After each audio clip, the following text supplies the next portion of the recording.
Hello, good afternoon, and thank you for joining the Federal Reserve Board today at our Exploring Careers in Economics webinar, the Fall Edition. We are excited to continue hosting this event virtually and being able to share our opportunities and advice with so many of you from across the United States. My name is Jocelyn Jackson, and I'm the Senior Economics Outreach Specialist, and I represent the 4 economic divisions here at the board. A lot of my work is focused in and around encouraging students from all walks of life to study economics, to reach for a career in economics, and to ultimately succeed. So if you're a student out there today, please know from the bottom of my heart that you can succeed and you will.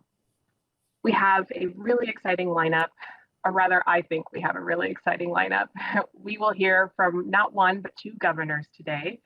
We have Governor Philip Jefferson with us, and I had an opportunity to sit down with Governor Lisa Cook late last week, and you'll have a chance to catch that interview. Following those 2 segments, we will move into a panel to hear from research assistants. They're also called research analysts from across the Federal Reserve System. For those of you who have registered via our website and received a WebEx invitation, at the conclusion of today's event, you will be placed directly into a breakout room where you'll be able to network and chat with research assistants. For those of you who are watching via our YouTube, you will not be able to join our breakout rooms, but don't worry, there are multiple ways for you to engage with the Federal Reserve Board. The first way is to sign up for our quarterly newsletter where you'll receive the latest information about what's going on, and you'll learn about work that research assistants are up to. Also, our talent acquisition team is hosting an information session about our internships and research assistantships next week on Tuesday, October 25th. You should see this information in our chat if you've joined via WebEx, and you can find this information on our public website. We hope that you leave today's event with an interest that will lead you down the path of economics and with more information on how to pursue that passion. Moving into the first part of today's event, we will hear for opening remarks from Governor Jefferson. And for those of you who aren't sure who our governors are, don't worry, it's perfectly fine if you don't. I didn't always pay attention to what was happening at the Federal Reserve Board. Governor Jefferson was confirmed on May 23rd, 2022. So we can reasonably say he's still settling into his position here, and I'm really excited that he's taking the time to chat with us. So you'll hear remarks from him, and then we'll engage in a question and answer session. Most recently, Dr. Jefferson was the Vice President for Academic Affairs and Dean of Faculty and the Paul B. Freeland Professor of Economics at Davidson College. Before then, Dr. Jefferson served as chair of the Department of Economics at Swarthmore College, where he was the Centennial Professor of Economics. Prior to his position, Dr. Jefferson was an economist at the Board of Governors of the Federal Reserve System. Dr. Jefferson received a BA in economics from Vassar College and an MA and PhD in economics from the University of Virginia. Governor Jefferson, thank you so much for your time today, and I'll pass things off to you. Thank you so much. I am delighted to be here and to have this opportunity to share with all of the people watching my enthusiasm and excitement about economics. I'd like to touch on 3 points in my opening remarks. First, I'd like to say why I think economics is so important. Second, I'd like to talk about the importance of diversity in economics. And last, just share with you at least one aspect of my personal journey in the field of economics. So going back to that first topic in terms of the importance of economics overall, for me, economics has its main foundation in thinking about a particular society and what helps to make people well off overall in terms of their ability for them and their families to prosper and for them to lead the kind of lives that they want to lead. Well, I think what's happening in the macroeconomy really provides the backdrop for individuals and families living the lives that they want to lead. So what's required there are sound economic policies around unemployment, inflation, that serve the people well. And so, how do we come to those sound economic policies? Well, it requires people who have studied and thought hard about how the macroeconomy works. On a smaller scale, but micro scale, the study of economics is important because it allows you to understand incentives and constraints that we as individuals face in our everyday lives.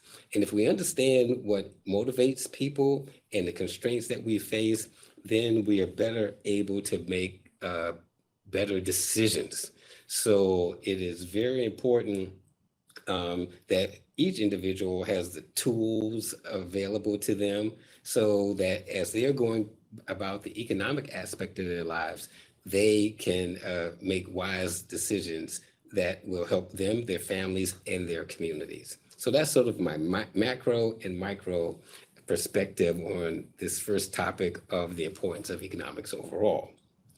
Turning to diversity in economics, let me say that in order to solve some of the pressing economic problems that face countries, firms, and households, it is important to always be asking all of the relevant questions that might shed light on how to problem solve. Well, the only way to make sure that you're asking all of the right questions is to have a broad set of people with different perspectives at the table who are sharing in the thought process. And that's where diversity comes in. Firms and societies are likely to do better when they are listening to perspectives of different people who bring different experiences and questions to the table. Once we have all of the sets of the right and relevant questions, then we are most likely to get to problems, solutions that will work for a broad set of people. And the reason hearing from those different voices is so important is because we want everyone to have a sense of belonging in the communities of which we're a part in the broader society. And that leads to social cohesion, which leads, I think, to ultimately better outcomes for a country, a community, a firm, and even a household. So that's why I think diversity is so important, because it helps us to ask the right questions and get to better solutions to the problems that we face. Finally, let me say a little bit about what has sustained me in my journey, because like many people in this in our audience, I was a high school student who was looking at the world and seeing problems related to unemployment, housing inequities, and education inequities. And I wondered about these different outcomes and what was really behind them. And I came to understand that economics was one lens through which I could interpret the world around me. And so what has sustained me in my path from a high school student to a college student and beyond has been my curiosity about questions that I thought economics provided good answers to, questions as to why were some people disadvantaged in terms of their education or their housing? Why is it the case that some people had better jobs with different pay than other individuals? These are questions that are all around us, and economics provides one answer to them. So what has sustained me in my journey is my curiosity, my desire to know.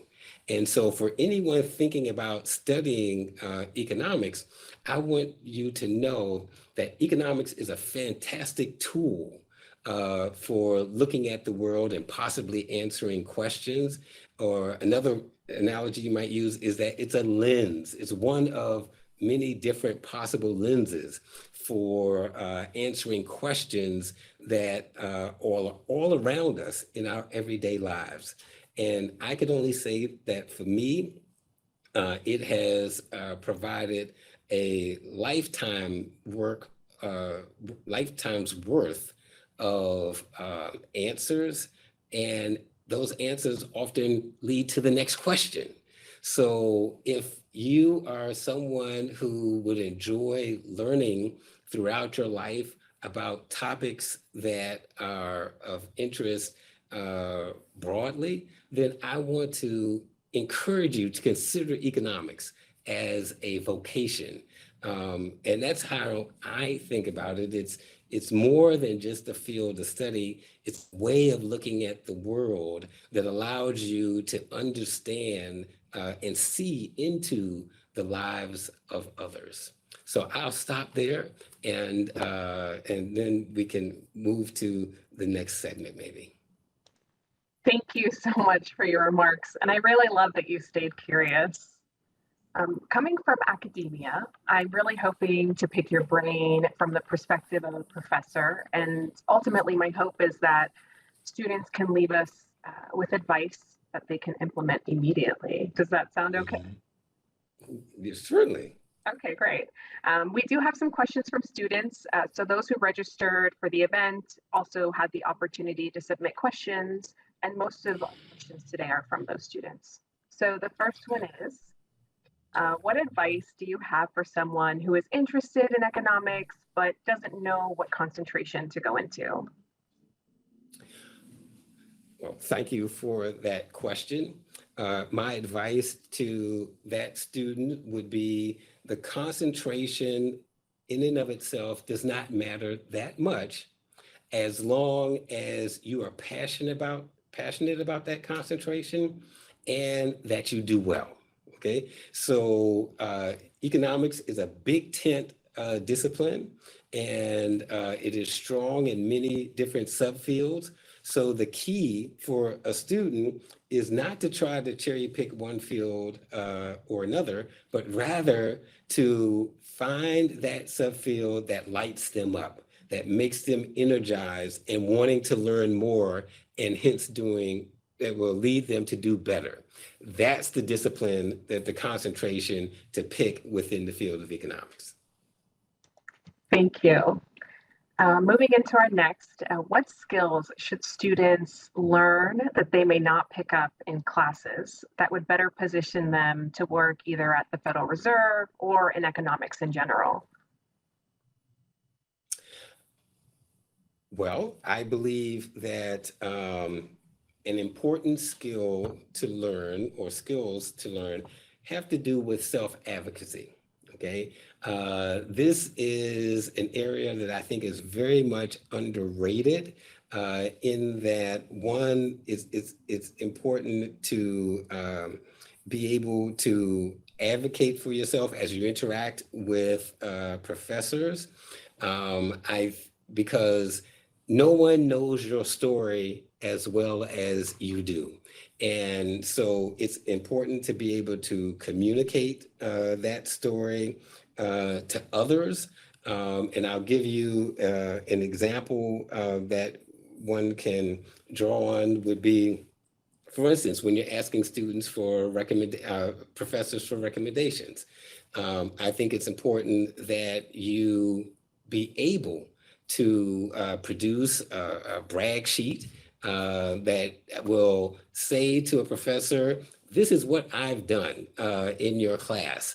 And therefore, I'm asking you for a strong, positive recommendation.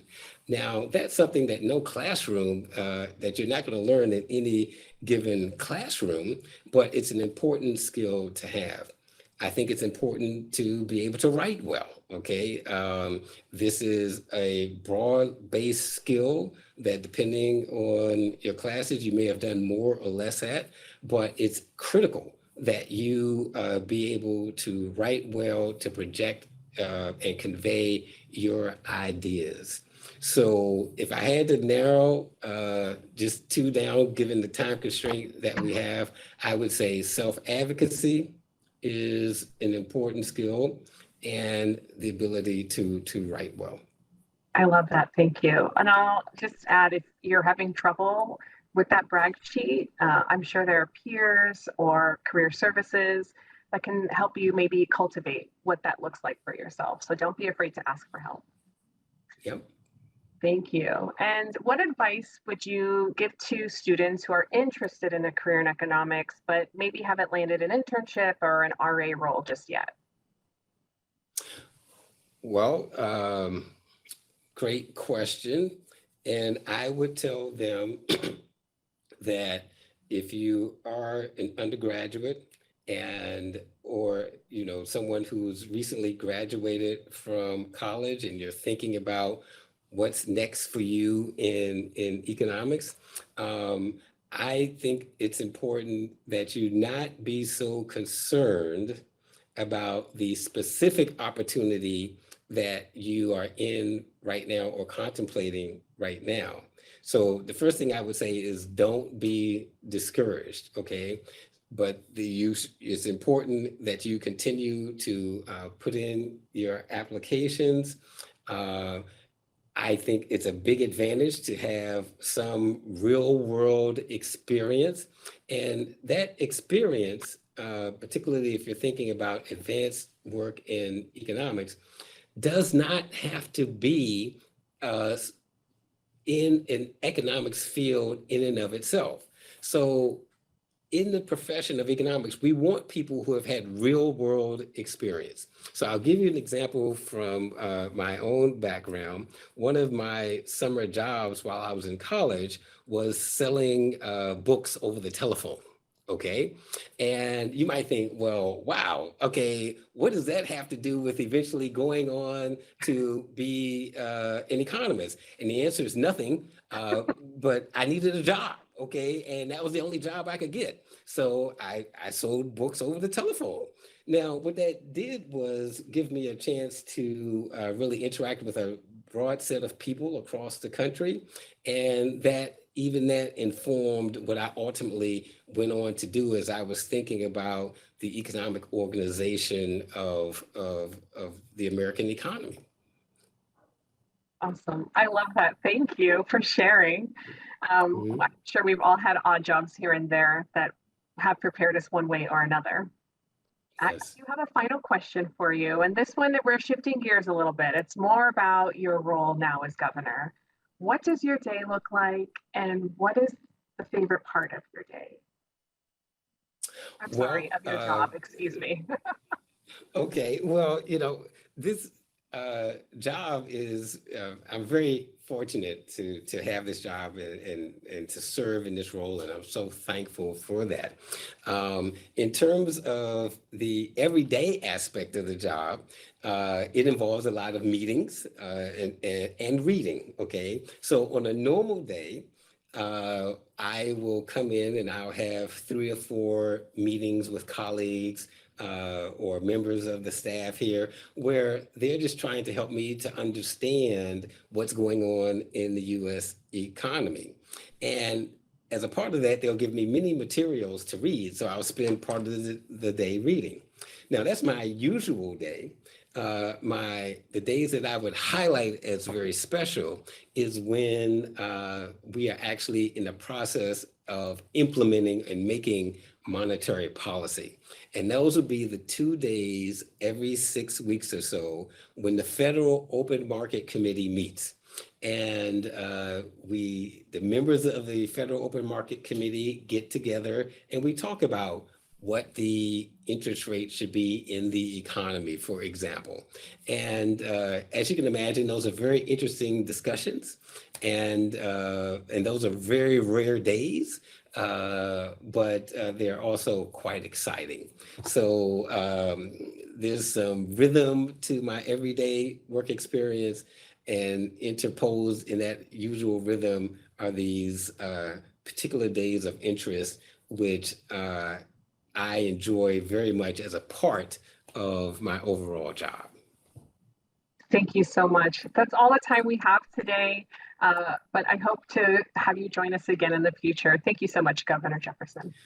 Thank you so much for inviting me. I've enjoyed our conversation very much, and I hope our audience found something of interest and useful to them.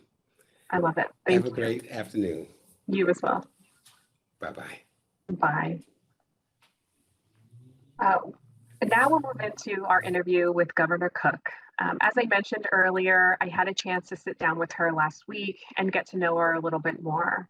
Governor Cook is very open about her journey into economics, and similar to Governor Jefferson, I'm always fascinated to hear about their journeys. Governor Lisa Cook took office as a member of the Board of Governors in the Federal Reserve System on May 23rd, 2022. And prior to her appointment, Dr. Cook was a professor of economics and international relations at Michigan State University. She also was a research associate at the National Bureau of Economic Research.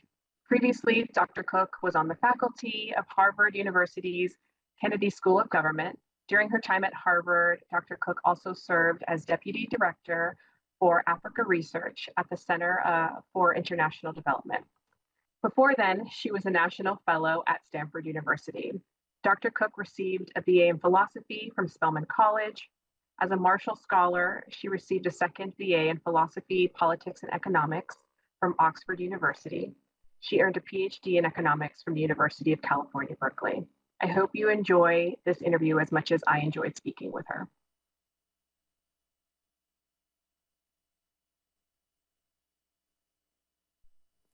Governor Cook, thank you so much for joining and participating in our Exploring Careers in Economics webinar. It's such a pleasure to speak with you today. The pleasure is all mine. Thank you. I'm excited to speak with you today, and I'm hoping that we can focus on the theme of transitions, because every phase of life brings an opportunity to grow, to face challenges, and hopefully to bloom. And for many students, that transition between college and where they want to be in the workforce can seem challenging and almost like an uphill battle. And in economics, more specifically, that transition can seem extremely uncertain. So if possible, I'd like for us to help students navigate the waters of that transition. Would you explore this area with me? Absolutely. Great, let's go. So we'll chat about academics, career, and mentorship, kind of in that order, and see if we have time to get into other things. Okay. You've discussed that you come from a family of not only glass ceiling breaking women and men, but academics. What are some of the values or habits that your family instilled in you that help carry you throughout your studies? So there were many. There are 5 generations of preachers, of Baptist ministers in my family. So they were always preaching, right? So they were always imparting values. And it wasn't just the men in the family. There's one woman who is a Baptist minister among those. But for the most part, there were lots of values, mainly associated with the civil rights movement. So that's the time period during which I'm growing up in the desegregating rural South. This happened much later than in urban areas. So I just like to enumerate some of those. Hard work, discipline, perseverance, patience, openness to new things, and being curious about areas of inquiry and different jobs even. Thank goodness, because I didn't want to be a preacher. Agency. One thing they certainly taught us was that if the opportunity didn't exist, try to create it. Figure out how you can create it. Don't wait for somebody to present an opportunity to you. Self-exploration, including reading, research, and education. My grandmother's view was that if you had a book, you could learn anything. You could pick up anything. So I used that. It became it came in very handy when I was studying linear algebra, preparing to go to grad school. And I picked up my linear algebra notes from the 11th grade, and largely on index cards and on notebook paper. And I just went back at it. And I think that confidence that you can learn anything from a book was something that we all held close. They also entertained and promoted the curiosity of young people in the family. And there was never a thing as a bad question in my family. You have to have a question. That's it. That was the goal. You have to have a question because you just can't accept everything that's going on around you. Again, another value from the civil rights movement. And finally, being a good listener, writer, and communicator. So their view was, again, from the civil rights movement, everybody is a person worthy of respect and worthy of being communicated with and who is interesting and has a story. So you should be able to talk to everyone. That's the only way you can understand sympathy and empathy. So I think all those values were critical, have been critical in my life, and I value all those lessons and values. That's incredible. And it definitely sounds like these are the same values that help guide you throughout your career as well. Yes, yes.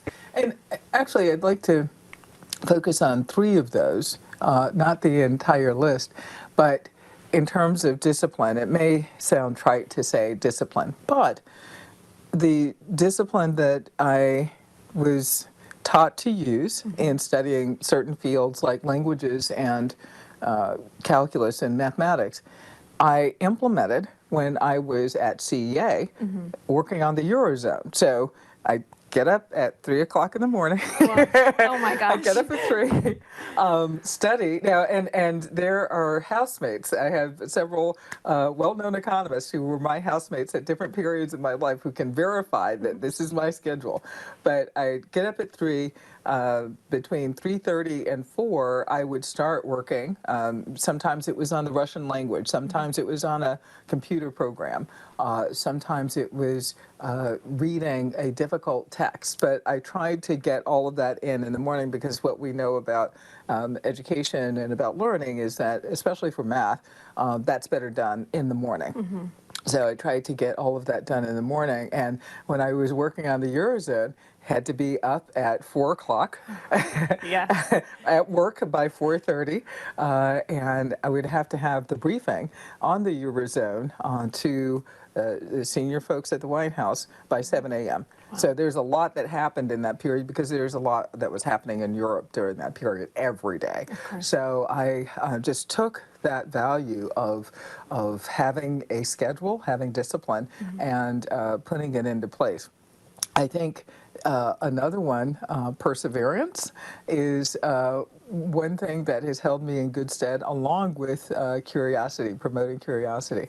I was certainly told at one point in my career that I would never get tenure if I studied innovation, especially the inventions of women and African Americans. And I was in shock at that. I mean, I guess I was just a clueless, newly minted PhD student. I can study anything, and I certainly appreciated people telling me the paths not to go down as well as the paths to go down. But I was in shock that this was something that I was told not to do, and this wasn't right after completing my PhD, but a little bit of time afterwards. So I said to myself, but I've accumulated these skills. I've accumulated some of the latest skills, econometric skills in particular, to be able to study this question properly. And actually, it's a set of questions. It wasn't just one question. It turned out to be my most cited work. And I was asking myself, if I don't do it, who will? Yes, exactly. I have the skills, so why not apply it to this interesting question? So I think that we have to sometimes be confident enough in the skills we have. You have to acquire the skills first. I want to be clear about that. Skills related to research, related to using certain data sets, asking questions the right way, and pursue whatever the endeavor is. It may be research or it may be a new line of inquiry in some other way. But I think those are two of those skills that I've applied recently or throughout my career. I love that. So discipline, perseverance, and curiosity. I love that.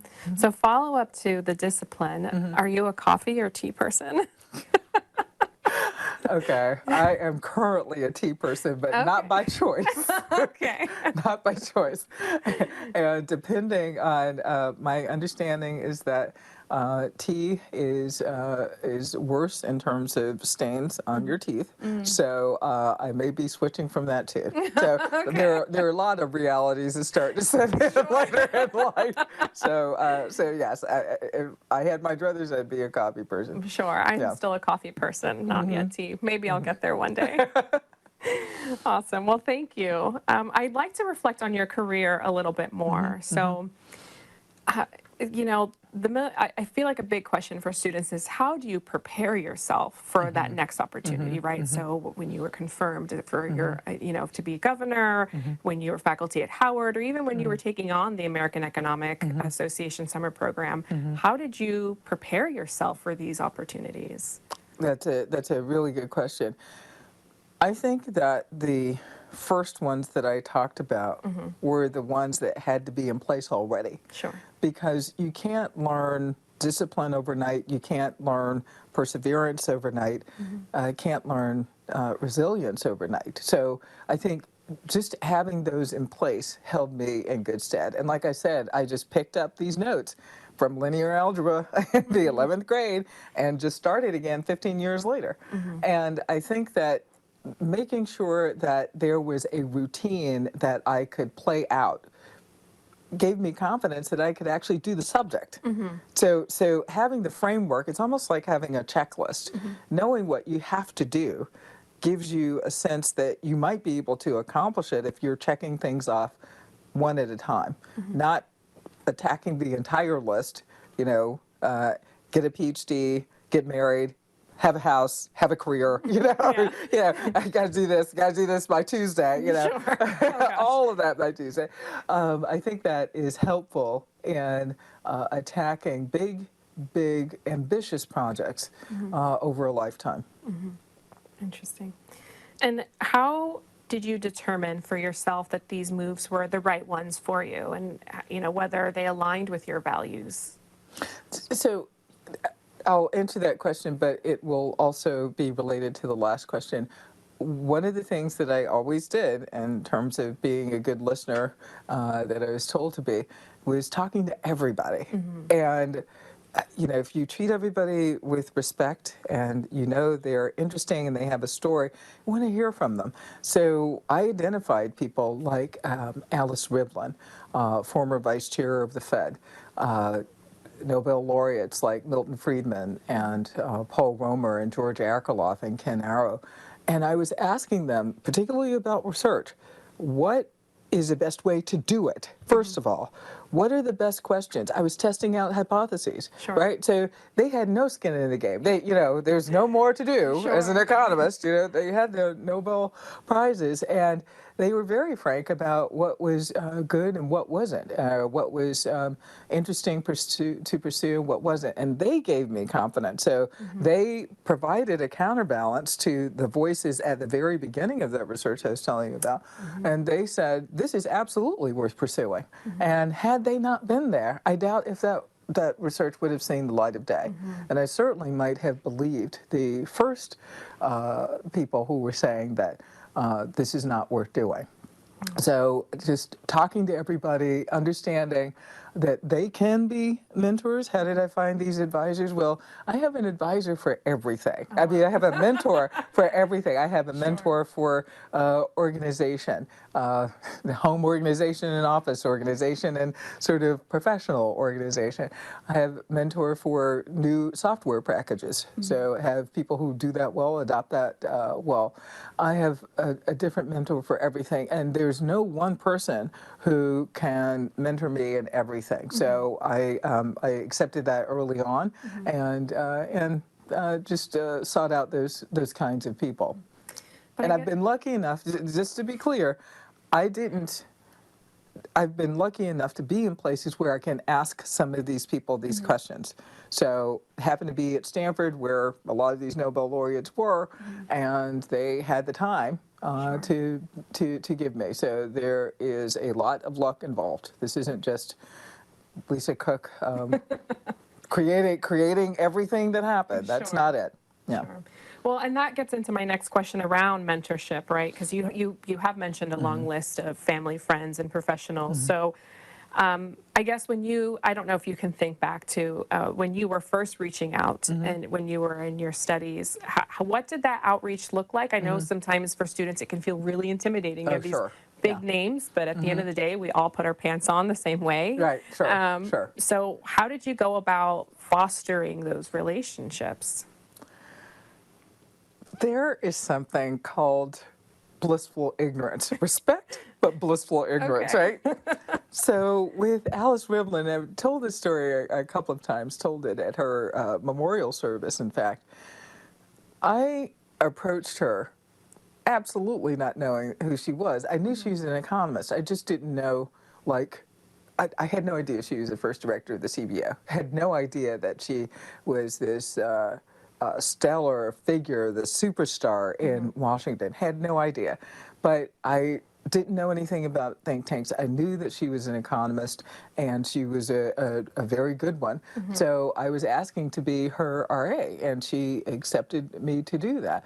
Not having been an RA ever, not knowing exactly who she was, and I, just said she must know a lot. If she's of a certain generation and she's a woman in economics, so she must have broken some glass ceilings along the way. Again, what I knew about her was that she was the first CBO director, had no idea that it would have been extremely rare for a woman to have been in that position and many other positions. She was the first woman to be vice chair of the Fed.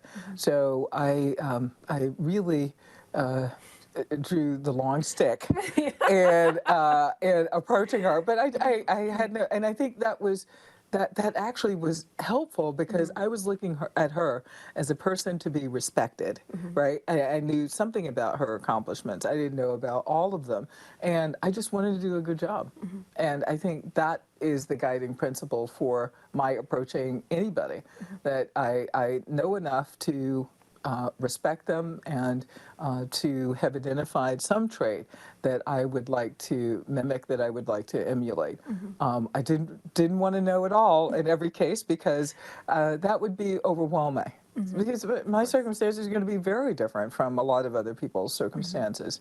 I'm from a town of 13,000. Yeah. Yeah, a very small town. If I wanted to know something, I had to go get that job.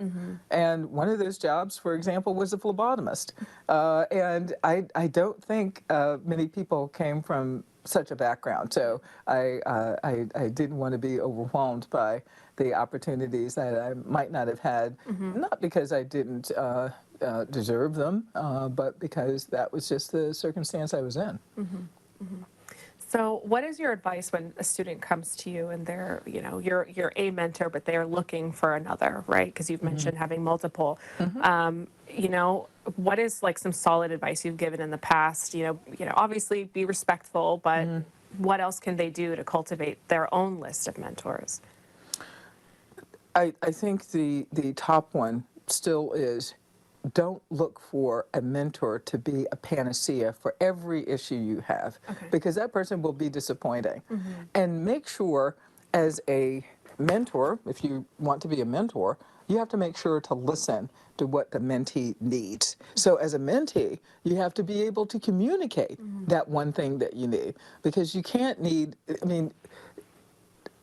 professors, adults, can only deal with so much information, right? Just like any other human being. Sure. So come with a short list, need help in, let's say, a particular subject, or need help thinking about graduate school. But if you come with a laundry list that is not quite integrated, not really coherent, that person will probably be overwhelmed and not the best mentor. So typically I had very specific questions for the mentors that I had chosen. And my experience had been, this came from experience, choosing mentors who wound up not being mentors in every single aspect of my life. And I realized I was just asking too much. I mean, I really would regret anybody asking that of me. Right? Please don't ask that of me. Don't ask me how to parallel park, for example. Right? I mean, now that I have a backup camera, Yeah, okay, yes, I much have some better. aids, right? Yeah, but don't ask me that. So yes, I think be realistic and have a short list. And on the mentor side, don't think you can help that problem or help that person or project your ambitions, your desires onto your mentee. Right? So you really have to understand what that person is trying to achieve and think about how to help that person achieve it. And as one day, students move from being the mentee to the mentor, what is a piece of advice you could give them? I mean, you're a mentor to so many. So as they think about that, how they're one day going to reach back down to pull others up with them, what should they keep in mind? To listen to what that person needs. Okay.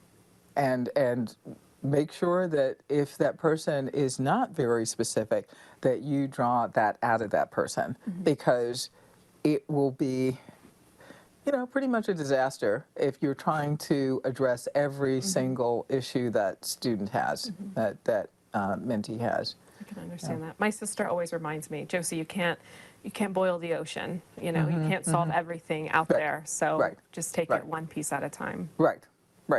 And you will have done something, right? Absolutely. Well, you are an inspiration to a lot of aspiring economists, right? Really, we thank you for boldly being the first and in many situations the only. And so my question is, what bit of encouragement can you give to students who are aspiring to become economists?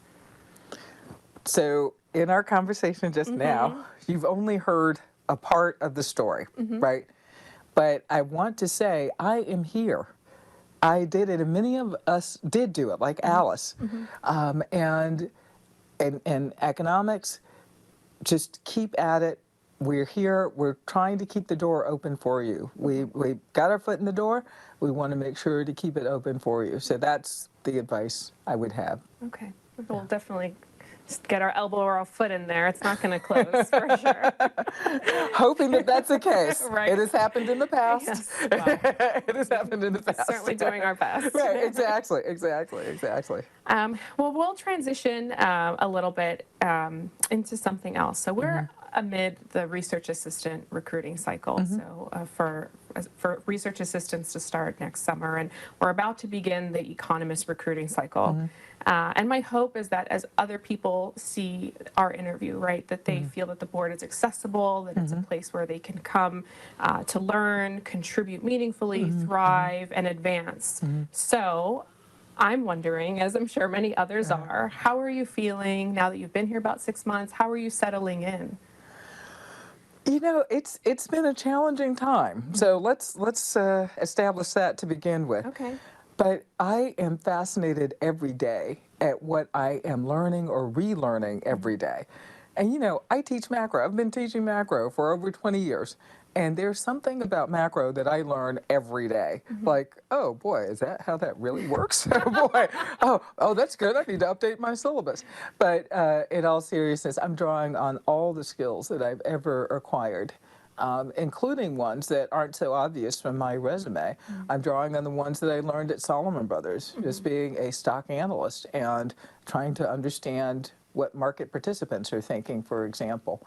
But I would say that it is just the fascination. This is definitely a dream job. I have to claim that. This is learning something new every day and trying to make an impact every day by learning to the best of my ability and using my judgment, honed by these many experiences, whether at Treasury, at the Council of Economic Advisors, working on the Eurozone, bringing all of those to the table and trying to discern what's going on in the economy and what to do about it every day. It's incredible. I'm really glad you can be here living your dream with us. Oh, the pleasure's all mine. I'll say that again. Well, I really appreciate you taking the time to give us advice, and we definitely receive it. So thank you for your time, and I look forward to seeing you throughout the building. And I look forward to seeing you too. Thank you. Thank you.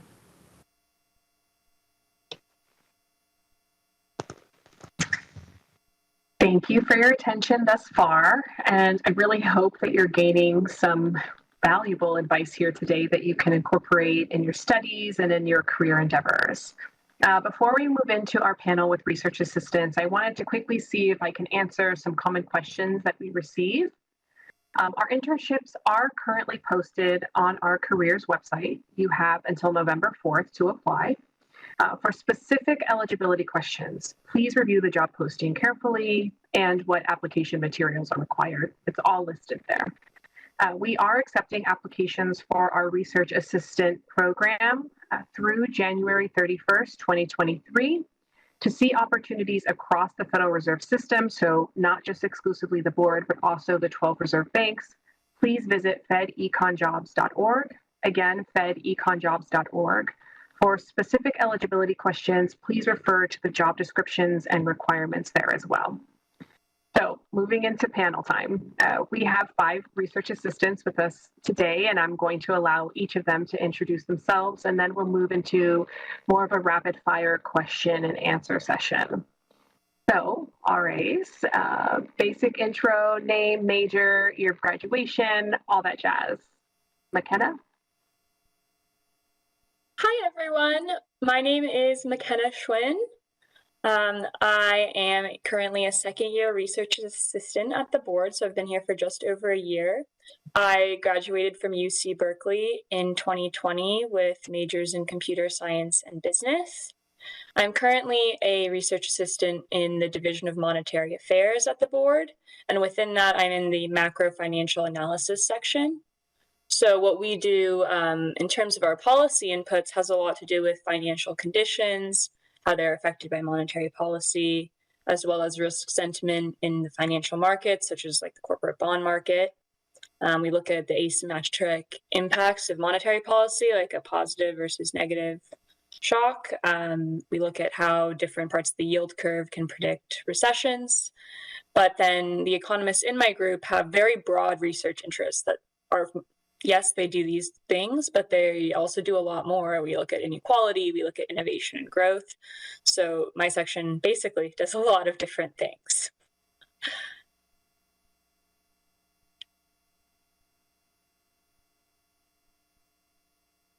I think I can pass it to Ramsey. Hey, good afternoon, everyone. My name is Ramsey Nicolo. I went to Howard University for undergrad, graduated in 2021, studied economics there, got a degree in economics there. I'm currently a second-year research assistant at the Chicago Fed and the Insurance Initiative, which is a subdivision of finance. And what we do there is research insurance firms and the insurance industry broadly. And we're primarily interested in risks to stability in insurance markets and financial stability generally.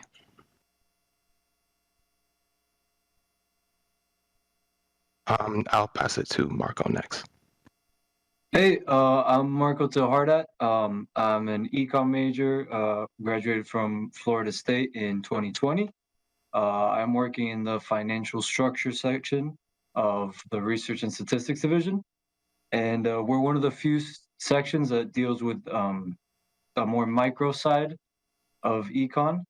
And our main kind of job is to look at bank mergers and see it not only from the financial stability side, like a more macro view, but also from the competition, more industrial organization side. So our economists tend to do a lot of research on industrial organization, but also on stuff more related to financial markets, and it's a very varied division. And I can pass it off to Catherine. Thanks. So my name is Catherine Bennett. I'm a research assistant at the Chicago Fed with Ramsey and Ryan, who you'll meet in a minute. I work in the, I graduated in 2021. I went to Brown University and I studied economics and public policy. And I work here in Chicago in the regional analysis group. So essentially, we study the 7th District region, which is made up of Michigan, Iowa, Illinois, Indiana, and Wisconsin. So that's kind of where the Chicago Fed, their mandate is that region. And so our group studies that economy specifically. So we look at things like agriculture. We do a lot of stuff with the car industry, We look at like labor union stuff, and then we also just do a lot of like general economic health for the 7th district. And then beyond that, we do a lot of research on like labor unions. We do a lot of work on housing, a lot of like urban economic stuff. So it's a pretty varied group in the research and the policy work we do. And go ahead, Ryan. Awesome. Hi, everyone. My name is Ryan Perry. I graduated from the University of Michigan this past May with a degree in economics and a minor in crime and justice. And my division here at the Chicago Fed as an RA is the microeconomics team. I've been working here for just over 2 months now, so I can answer a lot of onboarding or new people questions. If anyone has any questions like that in particular. Like I said before, I'm in the microeconomics team. Our main function are the 3 FOMC briefs that we do. Those are related to consumption, labor, as well as investments. So it's been interesting to be onboarded to those and see how the small models that we run actually have impacts on how the votes are done for each FOMC cycle. But the economists, as McKenna also mentioned, are focused on a lot of different things, such as education, labor, some microfinance people, also inequality, environmental economics. There's tons and tons of topics that micro focuses on, and it's been a pleasure to work here so far. And I'll pass it back to Josie. Awesome, thanks. So the question that came in was, what course from your college career has been most useful to you in your role as an RA? And I'll let Marco kick us off. So I could say for me, the most important course or the most helpful one has been econometrics. At least in my case, that was the course where we first started getting into statistical programming languages, started learning Stata, and it was kind of an introduction to the research process. So that is a lot of what we do on a daily basis, programming. And on a secondary note, I would say my micro courses, which work themselves into the teaching me the concepts that are important in the daily today here around here. And my financial markets course was also pretty important to helping me understand what's going on around here. And I can pass it over to Catherine, see what she has to say. Yeah, so I think similarly, econometrics is really helpful. All the like econ theory classes are great to kind of ground yourself in the work you'll be doing, so you like really get a sense of like not just what you're doing, but why you're doing it. And honestly, really any class where you can spend a lot of time reading papers, those are classes that I found really helpful as I've kind of like moved into an academic institution. Reading econ papers is a real skill, so any chance you get to do that kind of like guided by a professor or by someone who writes the papers, it's going to be helpful for when you start to actually do the work, and it's also going to help you to understand like maybe why you should care about econ or like how the research process like works by like kind of evaluating its final form. So I think any class that'll give you a chance to read papers is going to be a really valuable class.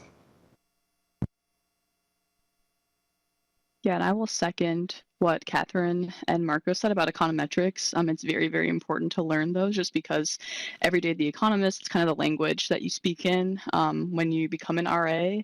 Secondly to that, I'll in addition to econometrics, I'll add, I took an elective called the Economics of Education, which allowed me to take all the methodologies that we learned in econometrics and apply them to like models used in education economics. So an example that I learned in a class was like if you put students' desks together in pods, so they're in groups of 4 or 5 kids, they learn more on average at very young ages, unless like other than if you put them in rows, for example. And so I would attend this class over the pandemic and be jaw dropped at like, wow, I didn't know this was a real thing. And so to speak to that spark and that interest and curiosity that both governors we heard from earlier mentioned how important that is, that class really helped me a lot in terms of finding out what that spark was and why I'm on the micro team here today. One small thing I'll add to this answer as well is I had the chance to write a senior thesis as a part of the honors program at Michigan. So I highly recommend that all of you seek out your honors programs at your respective universities, or just continue to work individually with a professor, probably on an independent study or something, because having seen a research project from beginning to finish for 8 months throughout my undergraduate career helped me a lot decide why I wanted to pursue economics. Thank you. Let's see, what else do we have here? How has working at the Federal Reserve altered your view of economics, Catherine? Yeah, I think for me, it's really changed what I think of as being economics. I think when I came in, there were things that like the professors that maybe I worked with at university taught, or like, you know, there's these like very general like micro macro courses, and you think maybe that's what econ is. It's just like studying the setup of the economy. But I think getting here and like working with people who are doing a lot of different work in econ and like hearing from speakers who are coming in and presenting on their papers, you find out that like really almost any social issue or problem that you might care about has some kind of grounding in economics that you can study it through. So things like housing, things like urban economics, some of these topics that I've been working on are things that I didn't even consider as part of economics. But kind of coming here and joining this group and doing this work has really shown me all the different like problems and things that I care about that you can address through this field. I think it's Ramsey then. Yeah, no, I second that. It definitely has changed my perspective as well. I think being around economists and working with them every day, you get to see up close and personal, like what the research process is really like. And, you know, if you're lucky, you get to see a project from start to finish. It's a very meticulous process, and, you know, coming up with results often takes how broad economics is as a field. And I really see it now as a study of relationships, and I think that gives you license to study anything that you want, really, if you decide to pursue a career in this field. I'll also jump in on this. I think I'll spin it a little bit differently. Something that I didn't quite, that surprised me, that I didn't quite expect coming into this. At least I'll speak to something about the Board of Governors, which is where Marco and I work in DC. I've been surprised that I've actually had such a big impact on economics broadly, like via the monetary policy process. I did not realize or expect that RAs would be so important to the decision making that goes on at the highest level of the governors and stuff. For example, I've supported 3 briefings for governors now. So I helped brief Governor Jefferson, who we heard from at the beginning in July this summer, on a project that I directly worked on and published an article about. And this was sort of, I understood that we would be kind of doing research and assisting with the process, but I don't think I understood that the small army of RAs would be so essential to like the global economy. And that I think provides a lot of motivation and incentives to do well and work hard at work that, you know, it's hard to get this job. To get here, you already know how to work hard and try your best. But that is definitely something that surprised me about the way the board works, at least. Thank you. And we're going to wrap it up with one final question. What advice do all of you have for students here today? And Ramsey will start. Yeah, I would just say if you want to be an RA, learn at least one coding language. Stata or R would be your best bet. I think at the board, mostly everybody uses R, and Stata is the most used language at Chicago, and R is like second. If you're interested in being an economist, take as much math as you can. Real analysis is that threshold class for programs that, you know, tend to require these days for PhDs and stuff like that. If you can, try to start a research project on your own in undergrad, to echo what Ryan was saying. It could be independent or a senior thesis, but it'll go a long way when you apply for research assistantships or for graduate programs. Yeah, those are some great points, Ramsey. I think 2 things I'll say. One is start finding your network of people now. If there's a professor whose research you find interesting, if there's even a classmate that you've had a few econ classes with and you guys are close friends, just begin pitching the idea of you possibly being interested in having a career in econ. You can just achieve so much advice and intake from people around you at a very early stage that will help you for a very long time in your career. The second thing I would say is, again, speak to your passions. If there's something that you find interesting in a news article or a random paper you read, note that in a notes app, like start creating a record of things you find interesting.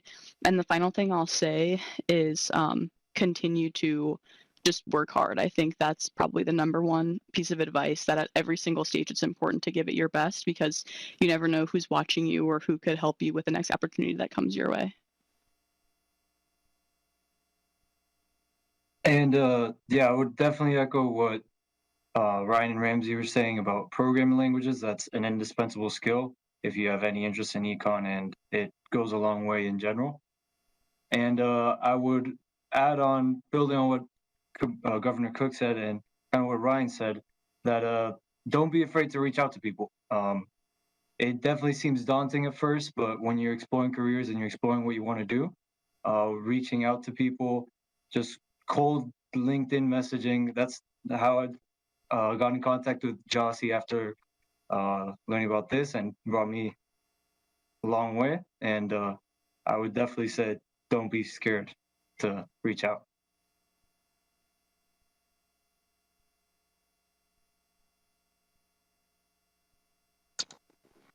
All right. Anything else to add?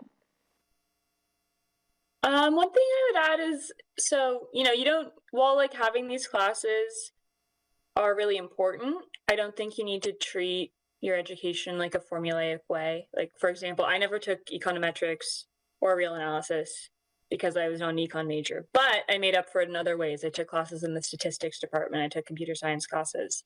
So it's okay to not follow the like pure econ PhD path as long as you focus on front loading your technical and math skills. I think that's probably the most important thing. And then people, if you demonstrate you can do that, people will trust you to do any kind of analysis. And the last thing is, I would just suggest like raise your hand in class and participate. That's like the way you're going to get to know professors and also peers who care about this subject. If I had not raised my hand in econ class when I took an elective, I would not have wound up finding about this position. So that's one way I would suggest, meeting people and making yourself stand out. Yeah, I think maybe one last thing. I know econ, I think a lot of times feels very competitive, and it feels almost kind of like a scary field for a lot of people. I think a lot of people think maybe like I'm not good enough at math, or I don't have these like statistical background that I need. But I think really like people underestimate how far just being really passionate and excited can take you within econ.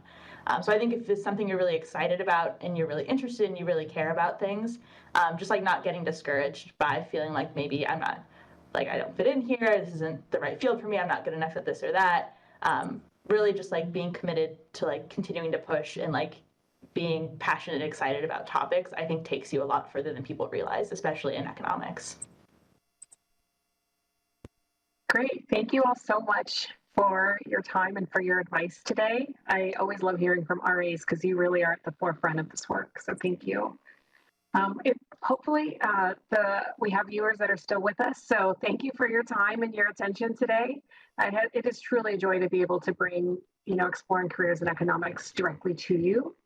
Before we move into our breakout sessions, I would like to thank all of our participants, governors, RAs, for their insight and their time. And we hope that you, our viewers, found their contributions meaningful.